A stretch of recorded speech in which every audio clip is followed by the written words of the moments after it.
So ದೆಹಲಿಗೆ ಕರೆ ತಂದ ಬಳಿಕ ಮುಂದೇನು ಅಂತಕ್ಕಂಥ ಪ್ರಶ್ನೆ. ಅಂದರೆ ಲೀಗಲ್ಲಿ ಯಾವ ರೀತಿ ಹ್ಯಾಂಡಲ್ ಮಾಡ್ತಾರೆ NIA ಅಧಿಕಾರಿಗಳು. ದೆಹಲಿಗೆ ಮುಂಬೈ ದಾಳಿ ಸಂಚುಕೋರ ರಾಣಾನನ್ನು ಕರೆ ತರ್ತಾ ಇದ್ದಾರೆ NIA. ಇವತ್ತು 3 ಗಂಟೆಗೆ ಕರ್ಕೊಂಡು ಬರ್ತಾರೆ, ಲ್ಯಾಂಡ್ ಆಗ್ತಾರೆ. ಪಟಿಯಾಲಾ ಹೌಸ್ ಕೋರ್ಟ್ ಜಡ್ಜ್ ಮುಂದೆ ಹಾಜರುಪಡಿಸ್ತಾರೆ NIA ಅಧಿಕಾರಿಗಳು. ಅದಕ್ಕೂ ಮೊದಲು ಒಂದು ಮೆಡಿಕಲ್ ಎಕ್ಸಾಮಿನೇಷನ್ ಆಗಬೇಕಾಗುತ್ತೆ, ಸಣ್ಣದಾಗೊಂದು ಮಾಡಿಸ್ತಾರೆ. ಆಮೇಲೆ ಜಡ್ಜ್ ಮುಂದೆ ಹಾಜರುಪಡಿಸಿದ ನಂತರ ರಾಣಾನನ್ನ ಕಸ್ಟಡಿಗೆ ಕೇಳ್ತಾರೆ NIA ಅವರು. ಕೊಟ್ಟೇ ಕೊಡ್ತಾರೆ ಸಹಜವಾಗಿ. ಈಗಾಗಲೇ ಪಟಿಯಾಲಾ ಕೋರ್ಟ್ ತಿಹಾರ್ ಜೈಲಿನಲ್ಲಿ ಹದ್ದಿನ ಕಣ್ಣನ್ನು ಇಡಲಾಗಿದೆ. NIA ಕೋರ್ಟ್ ಅಂತಲೇ ಇದೆ. ಸೊ ಪಟಿಯಾಲಾ ಕೋರ್ಟ್ NIA ಅಧಿಕಾರಿಗಳು NIA ಕೋರ್ಟ್ಗೆ ಹಾಜರುಪಡಿಸ್ತಕ್ಕಂಥದ್ದು. ಆಮೇಲೆ ವಶಕ್ಕೆ ಪಡೆದು ನಂತರ ತಿಹಾರ್ ಜೈಲಿಗೆ ಕರ್ಕೊಂಡು ಹೋಗ್ತಾರೆ. ಇಷ್ಟು ಪ್ರೋಸೆಸ್ ಇವತ್ತು ಆಗಬೇಕಾಗಿರ್ತಕ್ಕಂಥದ್ದು. ಇದಿಷ್ಟು ಪ್ರೋಸೆಸ್ ಆಗಬೇಕು. ಮಧ್ಯಾಹ್ನ 3 ಗಂಟೆಗೆ ಭಾರತಕ್ಕೆ ರಾಣಾನನ್ನು ಕರೆ ತರಲಾಗ್ತಾ ಇದೆ. 3 ಗಂಟೆಗೆ ಭಾರತಕ್ಕೆ ಆಗಮಿಸ್ತಾ ಇದ್ದಂತೆ NIA ಆತನನ್ನು ಅಧಿಕೃತವಾಗಿ ಬಂಧಿಸುವಂತಹ ಪ್ರೋಸೆಸ್ಸನ್ನು ಮಾಡ್ತಾರೆ, ಬಂಧಿಸ್ತಾರೆ. ದೆಹಲಿಗೆ ಬರ್ತಾ ಇದ್ದಂತನೇ ಅರೆಸ್ಟ್ ಆಗ್ತಾನೆ ರಾಣಾ.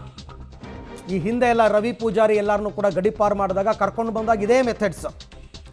ರಾಣಾ ವೈದ್ಯಕೀಯ ಪರೀಕ್ಷೆಯನ್ನು ಮಾಡ್ತಾರೆ, ಒಂದು ಹಾಸ್ಪಿಟಲ್ ಕರ್ಕೊಂಡು ಹೋಗಿ ನಂತರ ಕೋರ್ಟ್ಗೆ ಹಾಜರುಪಡಿಸ್ತಾರೆ. ಬಟ್ ಸೆಕ್ಯೂರಿಟಿ ಪರ್ಪಸ್ ಅವ್ರು ಯಾವ ರೀತಿ ಬೇಕಾದ್ರೂ ಬದಲಾವಣೆ ಮಾಡ್ಕೋಬೋದು. ವೈದ್ಯರನ್ನು ಒಂದು ಬೇರೆ ಜಾಗಕ್ಕೆ ಕರೆಸಿ ತಪಾಸಣೆಯನ್ನು ಬೇಕಾದರೂ ಮಾಡಿಸಬಹುದು, ಸಾಧ್ಯತೆ ಇದೆ. ಎಲ್ಲರಂತೆ ಜನರಲ್ ಆಗಿ ಹಾಸ್ಪಿಟ್ಲ್ ಕರ್ಕೊಂಡು ಹೋಗೋಕ್ಕೆ ಬರಲ್ಲ, ಸೆಕ್ಯೂರಿಟಿ ಪರ್ಪಸ್. ಆಮೇಲೆ ತಿಹಾರ್ ಜೈಲಿನಲ್ಲಿ ಇಟ್ಟು ವಿಚಾರಣೆಯನ್ನು ನಡೆಸ್ತಾರೆ NIA ಅಧಿಕಾರಿಗಳು. ಮುಂಬೈ ದಾಳಿ ಜೊತೆಗೆ ಆತನಿಗೆ ISI ನಂಟಿದೆ. ದಾಳಿಗೆ ಹಣಕಾಸಿನ ನೆರವನ್ನು ಒದಗಿಸ್ಕೊಟ್ಟಂಥವನು ಈತ. ಸೊ ಹಾಗಾಗಿ ಆಮೇಲೆ ಪಾಕಿಸ್ತಾನದ ಪಾತ್ರ, ಮುಂಬೈಯಲ್ಲಿ ದಾಳಿ ಆದಾಗ ಪಾಕಿಸ್ತಾನದವ್ರು ನಮ್ಮ ಪಾತ್ರ ಇಲ್ಲ, ಅವ್ರು ಯಾರೂ ನಮ್ಮವರಲ್ಲ, ನಮಗೆ ಗೊತ್ತಿಲ್ಲ ಅಂತೆಲ್ಲ ಹೇಳ್ತಾ ಇದ್ರು. ಬಟ್ ಕಸಬ್ನ ವಿಚಾರಣೆ ಮಾಡಿದಾಗಲೇ ಗೊತ್ತಾಗಿದ್ದು ಎಲ್ಲ ಕಂಪ್ಲೀಟ್ ಇವರೆಲ್ಲ ಪಾಕಿಸ್ತಾನದವರು ಅಂತ.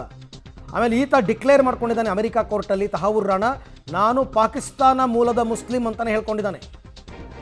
ಅಲ್ಲಿಗೆ ಪಾಕಿಸ್ತಾನದ ಪಾತ್ರ ಏನು, ಇಡೀ ಜಗತ್ತಿಗೆ ಅದನ್ನು ತೆರೆದಿಡಬೇಕಲ್ಲ ಸಾಕ್ಷಿ ಸಮೇತ. ನಾಟಕ ಆಡುವಂತಹ ಪಾಕಿಸ್ತಾನದವರು ಈಗೇನು ಹೇಳ್ತಾರೆ ಅಂತ ಕೇಳಬೇಕು. ಎಷ್ಟು ಸಾಕ್ಷಿಗಳನ್ನ ಕೊಟ್ಟರು ಅವರು ಒಂಥರ ಎಮ್ಮೆ ಚರ್ಮ. ತಹವೂರ್ ರಾಣಾ ನಮ್ಮ ದೇಶದವನು ಅಲ್ಲೇ ಅಲ್ಲ ಅಂದ್ಬಿಡ್ತಾರೆ ಬೇಕಾರೆ ಅವರು. ಈ ಎಲ್ಲ ವಿಚಾರಕ್ಕೆ ಸಂಬಂಧಪಟ್ಟಂತೆ ಮತ್ತಷ್ಟು ಮಾಹಿತಿ ನನ್ನ ಕೊಲೀಗ್ ಶಬೀರ್ ಅವರಿಂದ ಪಡೆಯೋಣ. ಶಬೀರ್, ಈಗ ದೆಹಲಿಗೆ ರಾಣಾನನ್ನು ಕರೆತರ್ತಾ ಇದ್ದಾರೆ, 3 ಗಂಟೆಗೇನೋ ಲೇಟೆಸ್ಟ್ ಇನ್ಫಾರ್ಮೇಷನ್ ಸಿಕ್ಕಿದೆ. ಸೊ ವಾಟ್ ನೆಕ್ಸ್ಟ್ ಅಂತಕ್ಕಂಥದ್ದು ಏನೆಲ್ಲ ಪ್ರೊಸೀಜರ್ಸ್ ಇರುತ್ತೆ ಇವತ್ತು? ಅರವಿಂದ್, ತಾಹೂರ್ ರಾಣಾನನ್ನ ಭಾರತಕ್ಕೆ ಕರೆತರಲಾಗ್ತಾ ಇದೆ. ಅದರಲ್ಲೂ ಕೂಡ ದೆಹಲಿಗೆ ಆತನನ್ನ ಕರೆತರಲಾಗ್ತಾ ಇರುವಂಥದ್ದು. ಮುಖ್ಯವಾಗಿ ಆತನನ್ನು ದೆಹಲಿ ಅಂತಾರಾಷ್ಟ್ರೀಯ ವಿಮಾನ ನಿಲ್ದಾಣಕ್ಕೆ ಕರೆತರ್ತಾರೆ ಅಥವಾ ಪಾಲಂ ಏರ್ಬೇಸ್ಗೆ ಕರೆತರ್ತಾರೆ ಅನ್ನೋದಕ್ಕೆ ಸಂಬಂಧಪಟ್ಟಂತೆ ಇನ್ನೂ ಕೂಡ ಅಂತಿಮವಾದಂಥ ನಿರ್ಧಾರಗಳಾಗಿಲ್ಲ. ಆದರೆ ಎರಡೂ ಕಡೆಯೂ ಕೂಡ ಸಿದ್ಧತೆಯನ್ನು ಮಾಡಿಕೊಳ್ಳುವಂಥ ಕೆಲಸವನ್ನು ಈಗ ಮಾಡಿಕೊಳ್ಳಲಾಗಿರುವಂಥದ್ದು. ದೆಹಲಿ ಅಂತಾರಾಷ್ಟ್ರೀಯ ವಿಮಾನ ನಿಲ್ದಾಣ ಮತ್ತು ಪಾಲಂ ಏರ್ಬೇಸ್ ಎರಡೂ ಕಡೆಯೂ ಕೂಡ ತಯಾರಿಯನ್ನು ಮಾಡ್ಕೊಂಡಿರುವಂಥದ್ದು. Palam airbase military ಕಂಟ್ರೋಲಲ್ಲಿರುವಂಥದ್ದು. ಇಲ್ಲಿ ಬೇರೆ ಯಾವುದೇ ರೀತಿಯಾದಂಥ ಸಾರ್ವಜನಿಕರ ಪ್ರವೇಶ ಇರಲ್ಲ. ಆದರೆ ದೆಹಲಿ ಅಂತಾರಾಷ್ಟ್ರೀಯ ವಿಮಾನದಲ್ಲಿ ಸಾರ್ವಜನಿಕರು ಕೂಡ ಪ್ರಯಾಣವನ್ನು ಮಾಡ್ತಾರೆ. ಹೀಗಾಗಿ ರಾಣಾನನ್ನು ಎಲ್ಲಿಗೆ ಕರೆತರಬೇಕು ಅನ್ನುವಂಥದ್ದನ್ನ ಅಂತಿಮ ಕ್ಷಣದಲ್ಲಿ ನಿರ್ಧಾರ ಮಾಡುವಂಥ ಸಾಧ್ಯತೆಗಳನ್ನು ಕೂಡ ನಾವು ನಿರೀಕ್ಷೆ ಮಾಡ್ಬೋದು. ಇದಾದ ಬಳಿಕ ಆತನನ್ನು ಕರೆತಂದ ಬಳಿಕ NIA ಅಧಿಕಾರಿಗಳು ಏರ್ಪೋರ್ಟ್ನಲ್ಲಿ ಆತನನ್ನು ಅರೆಸ್ಟ್ ಮಾಡ್ತಾರೆ. ಯಾಕೆಂದರೆ ಈಗ ಸದ್ಯಕ್ಕೆ ಗುಪ್ತಚರ ಇಲಾಖೆ ವಶದಲ್ಲಿರುವಂಥದ್ದು. ಅವ್ರು ಬಂದು NIAಗೆ ಹ್ಯಾಂಡ್ ಓವರ್ ಮಾಡ್ತಾರೆ. ಅವರು ಅಲ್ಲಿಗೆ ಅಧಿಕೃತವಾದಂಥ ಅರೆಸ್ಟನ್ನು ಕೂಡ ತೋರಿಸುವಂಥ ಕೆಲಸವನ್ನು ಮಾಡ್ತಾರೆ. ಅಲ್ಲಿಂದ ಮುಂದಿನ 24 ಗಂಟೆಗಳ ಒಳಗೆ ಆತನನ್ನು ನ್ಯಾಯಾಲಯದ ಮುಂದೆ ಹಾಜರುಪಡಿಸಬೇಕಾದಂಥ ಪ್ರಕ್ರಿಯೆಗಳು ಕೂಡ ಶುರುವಾಗುತ್ತೆ. ಈಗಿರುವಂಥ ಮಾಹಿತಿಗಳ ಪ್ರಕಾರ ವಿಮಾನ ನಿಲ್ದಾಣದಿಂದ ಆತನನ್ನು ನೇರವಾಗಿ NIA ಕಚೇರಿಗೆ ಕರ್ಕೊಂಡು ಹೋಗಿ ಅಲ್ಲಿ ಪ್ರಾಥಮಿಕವಾದಂಥ ವಿಚಾರಣೆಯನ್ನು ಮಾಡ್ತಾರೆ. ಅದಾದ ಬಳಿಕ ಮೆಡಿಕಲ್ ಎಕ್ಸಾಮಿನನ್ನು ಮಾಡ್ತಾರೆ. ಅದಾದ ಬಳಿಕ ನ್ಯಾಯಾಲಯಕ್ಕೆ ಅವರನ್ನು ಹಾಜರುಪಡಿಸುವಂಥ ಸಾಧ್ಯತೆಗಳು ಕೂಡ ಇದ್ದಾವೆ ಅಂತ ಗೊತ್ತಾಗ್ತಾ ಇರುವಂಥದ್ದು. ಇವತ್ತು ಸಂಜೆಯ ವೇಳೆಗೆ ಆತನನ್ನು ಬಹುತೇಕ ನ್ಯಾಯಾಲಯದ ಮುಂದೆ ಹಾಜರುಪಡಿಸಿ ಕಸ್ಟಡಿಗೆ ಪಡೆಯುವಂಥ ಕೆಲಸವನ್ನು ಮಾಡ್ಬೋದು. ಇಲ್ಲದಿದ್ದರೆ ಆತನನ್ನು ಜುಡಿಷಿಯಲ್ ಕಸ್ಟಡಿಗೆ ಕೊಡುವಂಥ ಕೆಲಸವನ್ನು ಕೂಡ ಮಾಡ್ಬೋದು. ಹೀಗಾಗಿ ತಿಹಾರ್ ಜೈಲಿನಲ್ಲೂ ಕೂಡ ಈಗ ತಯಾರಿಯನ್ನು ಮಾಡಿಕೊಳ್ಳಲಾಗಿದೆ. ನಾನು ಪಟಿಯಾಲಾ ಹೌಸ್ ಕೋರ್ಟ್ ಮುಂದೆ ಇದ್ದೀನಿ. ಇಲ್ಲೂ ಕೂಡ ನೀವು ಗಮನಿಸ್ಬೋದು ಯಾವ ರೀತಿಯಾದಂಥ ತಯಾರಿಗಳನ್ನು ಕೂಡ ಮಾಡಿಕೊಳ್ಳಲಾಗ್ತಾ ಇದೆ ಅನ್ನುವಂಥದ್ದನ್ನು ಕೂಡ ನೀವು ಗಮನಿಸ್ಬೋದು. ಸಂಜೆಯ ವೇಳೆಗೆ ಈತನನ್ನು ಇಲ್ಲಿ ಕರೆತರಬಹುದು. ಆದರೆ ಇವತ್ತು ಮಹಾವೀರ್ ಜಯಂತಿ ಆಗಿರುವಂಥ ಹಿನ್ನೆಲೆಯಲ್ಲಿ ಸರ್ಕಾರಿ ರಜೆ ಇದೆ. ಈ ಪಟಿಯಾಲಾ ಹೌಸ್ ಕೋರ್ಟ್ನಲ್ಲಿ NIAಗೆ ಸಂಬಂಧಪಟ್ಟಂಥ ಒಂದು ವಿಶೇಷ ಕೋರ್ಟ್ ಕೂಡ ಇರುವಂಥ ಹಿನ್ನೆಲೆಯಲ್ಲಿ NIA ಪ್ರಕರಣಗಳನ್ನು ಸಾಮಾನ್ಯವಾಗಿ ಇದೇ ಕೋರ್ಟ್ ಕಾಂಪ್ಲೆಕ್ಸ್ನಲ್ಲಿ ವಿಚಾರಣೆಗೆ ಒಳಪಡಿಸಲಾಗುತ್ತೆ.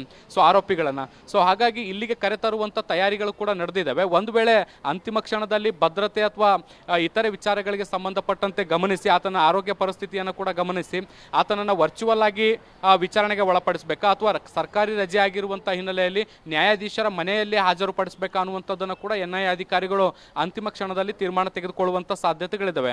ಒಟ್ಟಾರೆಯಾಗಿ ಇಲ್ಲೂ ಕೂಡ ತಯಾರಿಯನ್ನು ಮಾಡಿಕೊಳ್ಳುವಂಥದ್ದು, ಬೆಳಗ್ಗೆಯಿಂದಲೇ ಕೋರ್ಟ್ ಕಾಂಪ್ಲೆಕ್ಸ್ನ ಒಳಗಡೆ ಯಾರೇ ಬಂದರೂ ಕೂಡ ಅವ್ರನ್ನ ಪರಿಶೀಲನೆ ಮಾಡಿ ತಪಾಸಣೆ ಮಾಡಿ ಒಳಗಡೆ ಬಿಡುವಂಥ ಕೆಲಸವನ್ನು ಕೂಡ ಈಗ ನಿರಂತರವಾಗಿ ಪೊಲೀಸರು ಮಾಡ್ತಿದ್ದಾರೆ.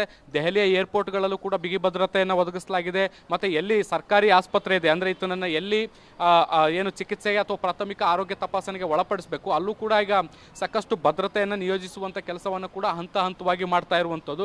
ಸೊ ಸರ್ಕಾರ ಎಲ್ಲ ರೀತಿಯಾದಂಥ ತಯಾರಿಯನ್ನು ಮಾಡ್ಕೊಳ್ತಾ ಇದೆ. ನಿನ್ನೆ ಕೇಂದ್ರ ಗೃಹ ಸಚಿವ ಅಮಿತ್ ಶಾ ಅವರ ನೇತೃತ್ವದಲ್ಲಿ ಒಂದು ಉನ್ನತ ಮಟ್ಟದ ಸಭೆ ಕೂಡ ಆಗಿತ್ತು. ಇದರಲ್ಲಿ ರಾಷ್ಟ್ರೀಯ ಭದ್ರತಾ ಸಲಹೆಗಾರ ಅಜಿತ್ ದೋವಲ್ ಅವರು ಕೂಡ ಇದ್ದರು, ವಿದೇಶಾಂಗ ಸಚಿವ ಜೈಶಂಕರ್ ಅವರು ಕೂಡ ಇದ್ದರು. ಮುಂದಿನ ಪ್ರಕ್ರಿಯೆಗಳು ಹೇಗಿರಬೇಕು, ಕಾನೂನು ಹೋರಾಟಗಳು ಹೇಗಿರಬೇಕು ಅನ್ನೋದಕ್ಕೆ ಸಂಬಂಧಪಟ್ಟಂತೆ ಸಂಪೂರ್ಣವಾದಂಥ ಮೀಟಿಂಗ್ ಕೂಡ ಆಗಿರುವಂಥದ್ದು. ಸೊ ಹೀಗಾಗಿ ಒನ್ಸ್ ರಾಣಾ ಭಾರತಕ್ಕೆ ಬಂದ ಬಳಿಕ ಆತನನ್ನು ಕಸ್ಟಡಿಗೆ ಪಡೆದು ವಿಚಾರಣೆಗೆ ಒಳಪಡಿಸಿ ಆತನ ವಿರುದ್ಧ ಚಾರ್ಜ್ ಶೀಟ್ ಅನ್ನು ಫೈಲ್ ಮಾಡಲಾಗುತ್ತೆ. ಈಗಾಗಲೇ ಬಹುತೇಕ ಸಾಕ್ಷ್ಯಾಧಾರಗಳು ರಾಣಾನ ವಿರುದ್ಧ ಭಾರತದ ಬಳಿ ಇರುವಂಥದ್ದು. ಇನ್ನೂ ಹೆಚ್ಚುವರಿ ಮಾಹಿತಿಗಳು ಏನಾದರೂ ಸಿಕ್ಕರೆ ಆ ಮಾಹಿತಿಗಳೊಂದಿಗೆ ಚಾರ್ಜ್ ಶೀಟ್ ಅನ್ನು ದಾಖಲು ಮಾಡಿ ಕಾನೂನು ಹೋರಾಟವನ್ನು ಕೂಡ ಸರ್ಕಾರ ಶುರು ಮಾಡಲಿದೆ. ರೈಟ್